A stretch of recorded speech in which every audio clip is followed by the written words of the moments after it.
Sabe aquela ideia de que planejamento estratégico é um bicho de sete cabeças, um monte de papelada que ninguém lê? Bom, a gente pode esquecer isso. Pensa no planejamento como um mapa, sabe? Um guia que a gente desenha para navegar num mundo que é bem complexo e, assim, construir o futuro que a gente quer. Vamos começar essa jornada? E aí já vem a grande pergunta, né? Com tudo mudando o tempo todo, nesse mundo super turbulento e cheio de incerteza, dá mesmo para a gente construir alguma coisa para planejar o futuro? A resposta, por incrível que pareça, é sim, com certeza é possível. E a ferramenta que nos ajuda a transformar essa incerteza toda em oportunidade é justamente o planejamento estratégico. Para a gente entender como isso funciona na prática, nossa jornada aqui vai ter 5 etapas bem claras.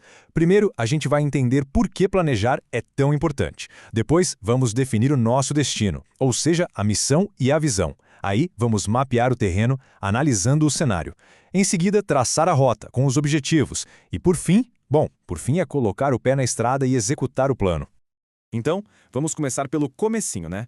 O nosso ponto de partida. Afinal de contas, por que se dar ao trabalho de planejar? Qual é a real vantagem de parar o que se está fazendo para pensar lá na frente?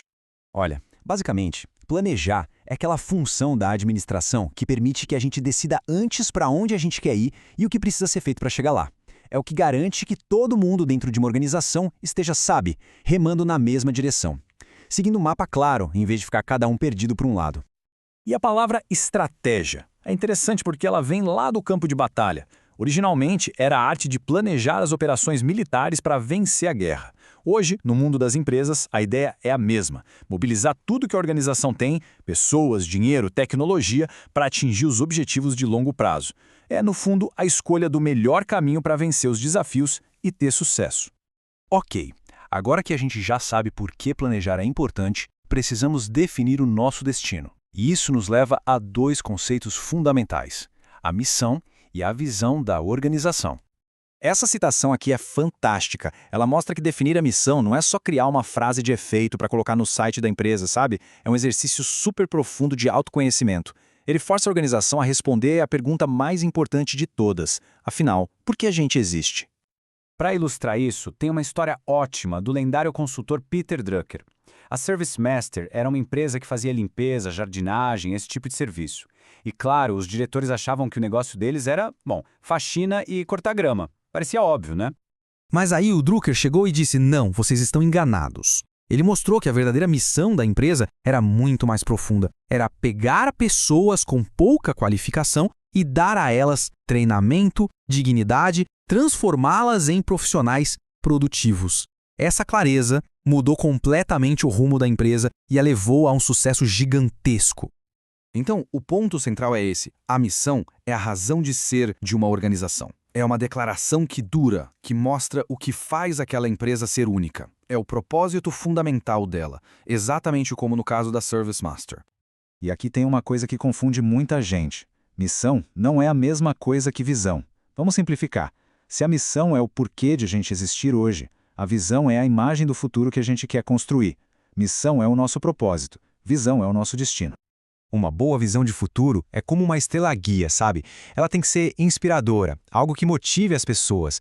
Tem que ser desafiadora, mas ao mesmo tempo possível de alcançar. É ela que dá para todo mundo na organização um senso de direção, um destino comum que faz valer a pena o esforço de todo dia.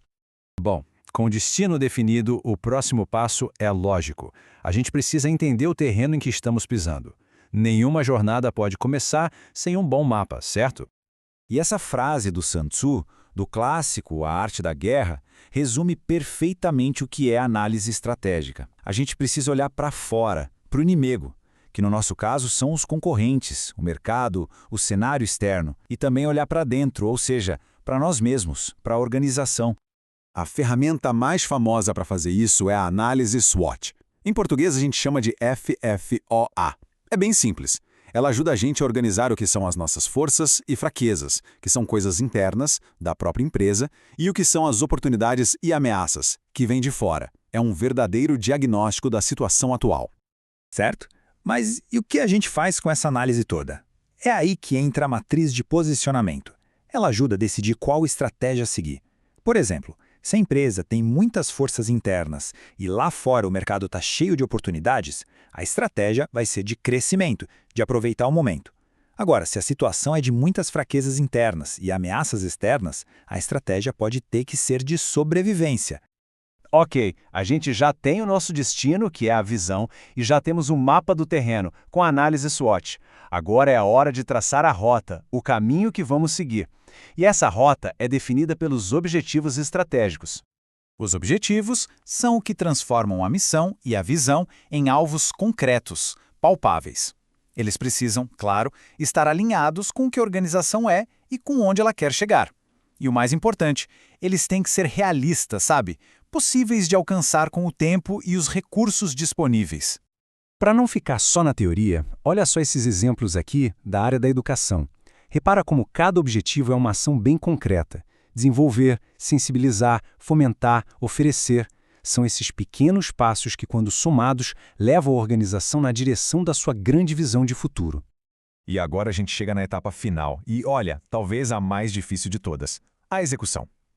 É a hora da verdade. Porque, afinal, não adianta nada ter o melhor mapa do mundo se a gente não sair do lugar. Essa citação resume tudo, né? O plano pode até ser desenhado por um grupo pequeno de pessoas, mas para ele sair do papel, aí depende de cada um dentro da organização. É um esforço coletivo, precisa de ajuda e principalmente de muito comprometimento de todo mundo.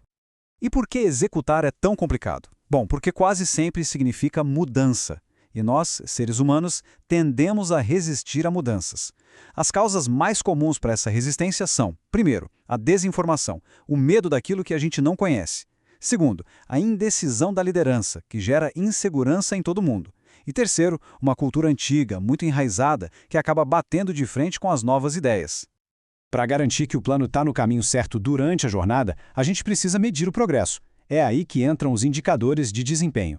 Eles nos ajudam a responder a duas perguntas cruciais. Primeiro, estamos sendo eficazes, ou seja, o que estamos fazendo está nos levando mais perto da nossa visão? E segundo, estamos sendo eficientes? Quer dizer, estamos fazendo isso da melhor maneira, usando bem o nosso tempo e os nossos recursos? Para a gente terminar, fica aqui uma reflexão. Vimos como tudo isso funciona para uma empresa, uma organização. Mas já parou para pensar que cada um desses passos, definir uma missão, ter uma visão de futuro, analisar os pontos fortes e fracos, traçar objetivos, pode ser aplicado na nossa própria vida, na nossa carreira? Fica a pergunta no ar: qual é o plano?